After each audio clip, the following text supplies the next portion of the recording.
Yeah, especially because, spoiler guys, at the end of next year, this opinion that we have might change to this roster from SKT is the best team of all time. Could well be. Because they have to overcome their sins. You know, as we can pivot this into the 2022 to 2023 SKT team. Let's do it. Because we talked about the choking earlier, but the main problem with this roster of SKT, this is not an eye test problem. This team has passed the eye test like a motherfucker on multiple occasions, particularly in spring of 2023 when they were doing all of their kind of like global meta shifting wackiness, right? That really only they could pull off in the end.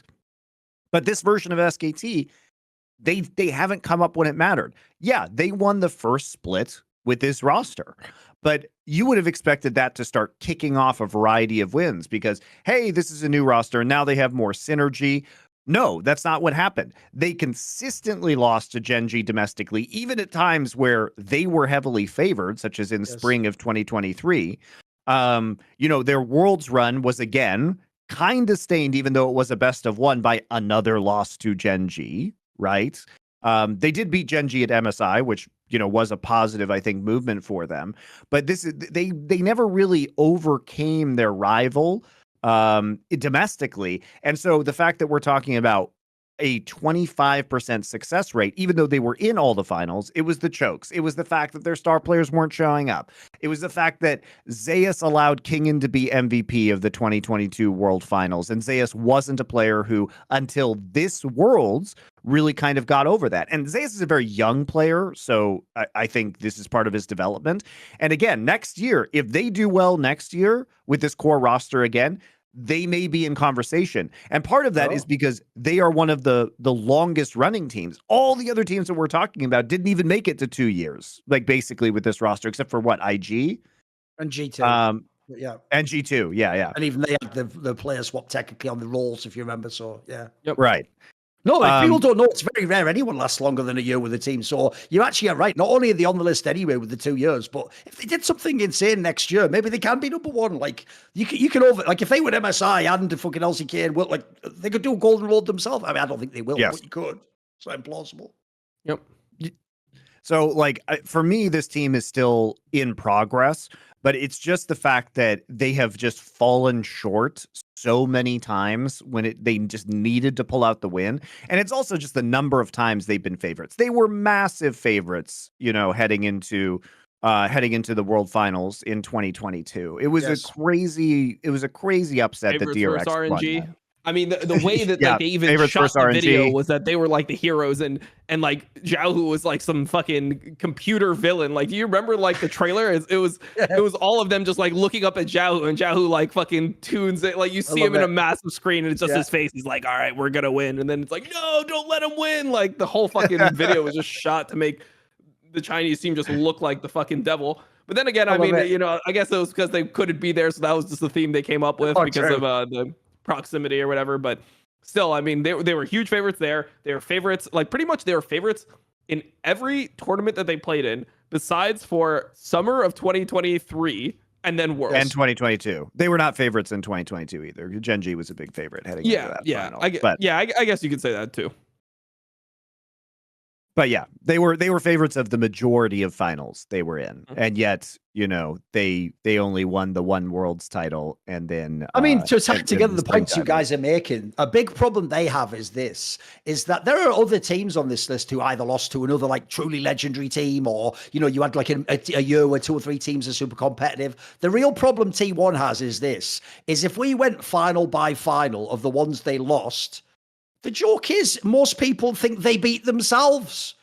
Like, nobody thinks, oh, the other team was just so into. Even like the RNG one, they were on the fucking internet in China with that weirdo team. Then this time with DRX, it's like DRX wasn't even supposed to be there 1 million times over. And then the idea they win, you know, like the whole thing's like everyone thinks that. So that's to me why, spoiler at the end, I'm not going to have this T1 team my number one now, because the joke is they actually could have, by the way, the actual runway they had, and they put themselves in position to be the best team ever on this list, but they themselves disqualified themselves by fucking up all the big finals. And it's even worse to me because I actually think if you look at some of those finals, mate, when we're talking about other teams on this list who lost finals, bro, they're not losing to the quality of player these guys are. Like, spoiler, how many people here could even name every player on that RNG lineup that beat them in 2022? I don't think a lot of people would get all 5. How many people, you probably remember fucking DRX, so I'll ask a different one, the DRX one. How many DRX players at the end of their career will actually be like a Hall of Famer? It's just deft, isn't it? Isn't it just deft? Like, that's it. Like, people will say Beryl just because he's won championships, and that's apparently the criteria. Yeah. But you know what I mean? Like, it's not like they're losing to like the greatest players in the craziest form ever. Like, their finals losses are quite underwhelming. Like, it's actually a bummer for me because I want the narrative to be better, you know. Yeah, I mean, also you just have to think about the losses to Doran. Like, the fact that Doran was like Zeus's counter. I mean, everyone disrespects Doran. Yeah. The people, even Koreans disrespect Doran. No one thinks Doran's good. Like, but he's somehow just the counter to Zeus every single time they play against each other. He's just fucking the god of Gragas or whatever. I don't know. It makes no sense. So yeah, that's where another player who can't catch a break, because the second Gen G got eliminated, every pleb was like, he's never been good, he's pure trash. And I'm like, it was pretty good in those finals. Like, what the fuck? Like, he held it down, mate. He was doing his job. Like, what? I mean, it's another, I was seeing like some of the replies to like your guys' tweets. I don't know how anyone can say that Faker had a better year than Chovy. Like, Chovy was literally like the better player the entire year, except for Worlds, and somehow like Faker is just better than Chovy. What are you now. talking about? Faker won the LCK awards for best mid for the year. Yeah, one of my number one pet peeves in League is where people who, cause of playing solo queue, make these broad statements. So the classic one that triggers the fuck out of me in Pro League is when fans go, come on, everyone can lane. It's like, what does the word lane even mean if I'm just taking any random mid laner from LCK and then I'm taking Chovy, who, by the way, if you took the nameplate off, has entire pro games that look like he is scripting and just hitting every fucking CS against the best players and junglers in the whole world. Like, the idea that that's just lane, like, it isn't. Like, what I find crazy about the Chovy one is this. Look, we can get into some mega discussions about what's happened at Worlds and what's happened in some of the big matches and did he always come up, but like, the joke is those are the only knocks on the guy. Aside from that, every other game's like fucking 10 out of 10. It's insane. How are people ever shit on this guy? Yeah, I mean, also the way that he beat Faker, like, he beat him comprehensively in each one of the finals, where it was like he was roaming, he was playing team fights better, he was ahead in like CS, like he was literally just beating Faker at every single facet of the game. It literally looked like Faker was just nowhere in the same realm as this guy when it comes to just mid lane ability. I just also get tilted when Faker wins these awards, despite the fact that he didn't even play for like a quarter of his domestic games. Like, imagine a player in another sport winning MVP despite the fact that they were injured for a quarter of the year. Like, has that ever happened? Has that ever happened in any sport? So. Like, no, you have to fucking play the games in order to win a year-long MVP award. So I don't know. I'm getting tilted for reasons that are not part of this. And like, people, I also just say, by the way, it's so funny to hear all of the nephews tell me that I hate Faker. Like, me? I'm the one who hates Faker. You know what I mean? I just want Faker's legacy to be in the proper context. Like, we all agree, everybody here agrees that he's the greatest player of all time. That's not even up for contention. We just need to understand the right reasons he's the greatest player of all time, not your weird ass fantasies about why he is. The other thing is, like, if we do now hate Faker, it's your fault that we are hating Faker. Like, you have made us hate Faker by giving us all this bullshit and making us have to contextualize it over and over again. Now I just want to see Faker fail just so I don't have to fucking keep on making these videos. No, the analogy is, Dom, if someone kidnapped me and tied me up and they were dressed with a LeBron James mask on, and the whole time they were just like, LeBron James, LeBron's the goal, LeBron, and they're just torturing me. Look, at the end, Dom, I'll never actually hate LeBron, but I'll probably be quite triggered if people keep going on about LeBron James all around time. That's what you guys did to us. That's what you did. And at the end, you have the gall to go, why do you just hate LeBron so much? Like, what are you talking about? Like, because the thing I can't handle is like that angle of like when they're just fucking going in that particular way. Because it's like, mate, how do we hate Faker?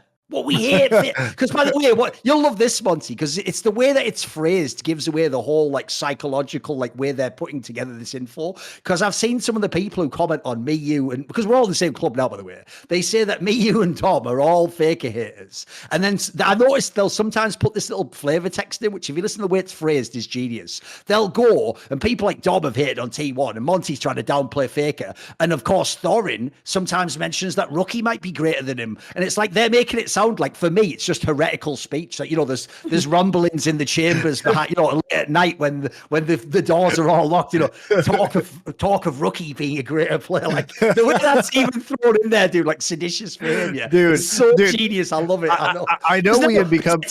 It's like they need a show trial where you both denounce that you don't think Rookie is, just so you're safe from being tainted by association with me. The T1 Inquisition. I know. I love it. And by the way, that's actually, I've said this before, but that's actually the best example of where fans don't know the discussion we're having. Because here's what I say. The greatest player of all time is Faker, because it does count things like your accomplishments in your career. But if you asked me who was the best League of Legends player, I would say Rookie, just for how he played the game. I do think that's a distinction that is not just nothing, in my opinion. It's a difference between, are you ranking someone's resume in their career, or are you just looking only how they played the game? I think they're two different things, personally. I knew the fans had jumped the shark when I was, again, making the mistake of reading the League of Legends subreddit one day, and I legit saw a comment that was highly upvoted that said that I was a LPL enthusiast and supporter. Fucking hell. Someone drafted Emily Rand. Let's find out. She on the line. Speaking of people who've been traumatized and never want to see anyone again, look up Summoning Insight Emily Rand if you want to see if that's true or not. I'd say it. Yeah, but you know, at a certain point, I just realized that it is just people are just entirely unhinged from reality and history at this point. So they're just going to say whatever the fuck they want about me. The greatest team of all time, JDG from the LPL, who didn't win Worlds. No, whatever. That's the problem. Is they're just right. By the way, the joke there is that is what they're doing. They must just be riding off this year's. I probably heard you say that about JDG. Would be my angle. I mean, also I think also, like, just objectively, if we're looking at the LPL this year, like, I think LPL was better than LCK this year. I mean, there's not even an argument. Totally. Like, I mean, the quality of the LPL teams, I mean, JDG we said this many times, JDG came into this Worlds as probably one of the biggest favorites for the World Championship in a long time. Like, they didn't win, but if you were to say which, you know, if you were to create your own odds, you would pretty heavily favor JDG. I mean, you wouldn't even have T1 over Gen G. Like, no way. No. You would have Gen G as a higher like percentage chance of winning. Of course, because T1 was coming off of Faker's injury and frankly looked not even good in the summer playoffs for LCK. They got smashed by Gen G in finals. Even in a world where betting lines changed based on bets, I believe before Worlds that like T1 was like 4th or 5th in the odds to win Worlds. They weren't even top 2 or 3. I don't think. I think even there's the other joke I'll just throw in there about this T1 team. Do you know why this T1 team definitely isn't the greatest team of all time? And I've never thought for 1 second and never will. Because no T1 fans don't, you fucking idiots. This is literally the team you're paying trucks to go outside the venue to essentially ask for people to be fired from the team that now you're going to tell me is the greatest team of all time. You know who doesn't believe it? You in the past, you dickhead. You before they won Worlds. You 1 second before they played JDG did not think this was the greatest team of all time, and winning that match didn't magically make it true, did it? But I have a good little way we can pivot this though before we move to the next team. But here's my question to Dom though, because me and Monty have talked about this on the show once we figured out that they were keeping the same roster. Do you actually think they can do it this next year, Dom? Like, could this team win everything? Could they actually get to the top of this list? Is it plausible? Because obviously going to have a crack at it, right? I mean, I think they could win again. I don't think that they're like gonna golden road or anything. I mean, I think that it really just depends on meta. When you look at this team, they were only the best team when they were able to play this very specific meta that was the same in spring as it was in Worlds. Like anytime that it became anything else, when they had to start playing like Zeri Lulu and shit like that, it was just fucking over for them. Like they looked like they weren't even close to being the best team. So I just think that this team is they just need to prove that they're not like a one-trick team and they're good. They're the best in multiple different metas for me to actually give them that title. I think that they could win again, but I just wouldn't say that it's like a likely scenario. It's not like when they re-sign the team, I'm like, damn, I think they're going to be the best team in the world by far next year. Yeah, especially with Gen G shifts as well. Like the domestic, a lot of the domestic changes in Korea, there are going to be other very good teams that should be around. So I think it's a great test, but we could revisit this in the future. I do think it's good to talk about some of the other potential Golden Road teams, though, that we discussed, which, we talked about with... See more cool, funny, interesting clips based on topics from my content? Well, subscribe to this channel then, or, be a pleb and don't.